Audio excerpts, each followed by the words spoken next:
Bonjour Catherine Saget. Bonjour Adrien de Tricorneau. Vous êtes économiste à l'Organisation internationale du travail qui fête ses 100 ans cette année et vous intervenez au Printemps de l'économie dont justement l'édition rend hommage à l'OIT et est consacrée au thème du travail. Alors vous êtes l'une des principales auteurs d'un rapport de l'OIT qui a fait beaucoup de bruit, qui était publié en mai 2018 et qui montre que la lutte contre le réchauffement climatique pourrait créer des millions d'emplois à l'échelle de la planète. Quel est ce scénario que vous avez examiné ? L'économie verte, d'abord merci pour votre invitation. L'économie verte crée des emplois, de nombreux emplois. Le respect des accords de Paris permettrait de créer 24 millions d'emplois dans le monde, soit 150 000 en France. Alors ce résultat, il est le fait de l'adoption de pratiques durables, comme l'amélioration de l'efficacité énergétique des bâtiments, comme l'utilisation accrue de véhicules électriques et évidemment l'adoption de pratiques plus durables.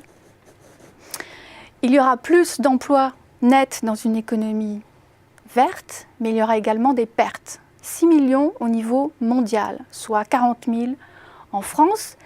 Des pertes qui affectent plus particulièrement certaines régions, comme le Moyen-Orient, certains pays dont l'économie dépend fortement de l'extraction des ressources naturelles, comme l'Afrique du Sud, et des pertes qui affectent aussi certains secteurs, en particulier l'extraction et la raffinerie de pétrole ou le charbon.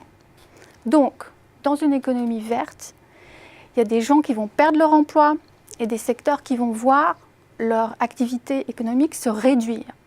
C'est pour ça qu'il est important de mettre en place une transition juste qui permette aux travailleurs qui vont perdre leur emploi d'en retrouver un dans les secteurs en expansion grâce par exemple à la protection sociale et au développement des compétences. Et donc de la formation, mais le gain net est quand même très fort et donc ça ouvre des perspectives. Vous insistez notamment sur le développement de l'économie circulaire. Quel est le gain spécifique à attendre de l'économie circulaire ?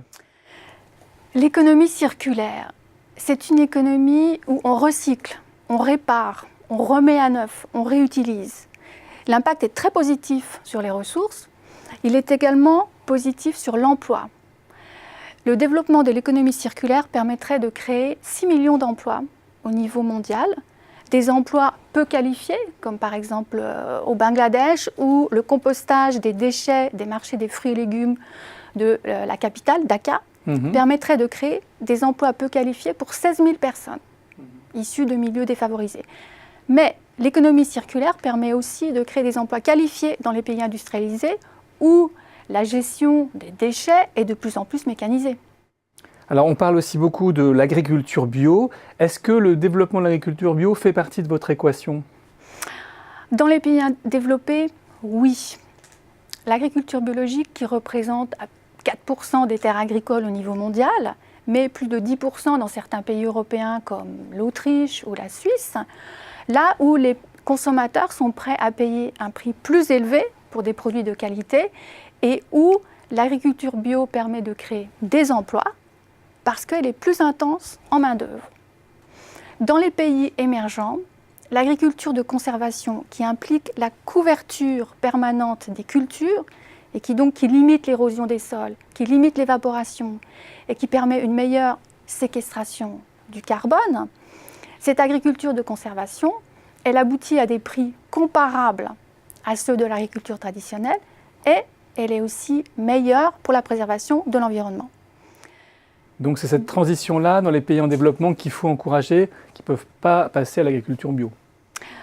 Dans les pays pauvres, le défi, c'est vraiment de lutter contre l'agriculture de subsistance, par exemple en Afrique subsaharienne. Il faut assurer la sécurité alimentaire, améliorer la productivité. Le défi, c'est le développement rural. C'est déjà le premier défi urgent.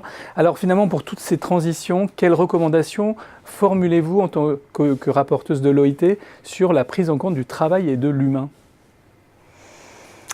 Une transition juste, avec une meilleure coordination des objectifs environnementaux, c'est-à-dire limiter les émissions, avec les objectifs sociaux, créer de l'emploi.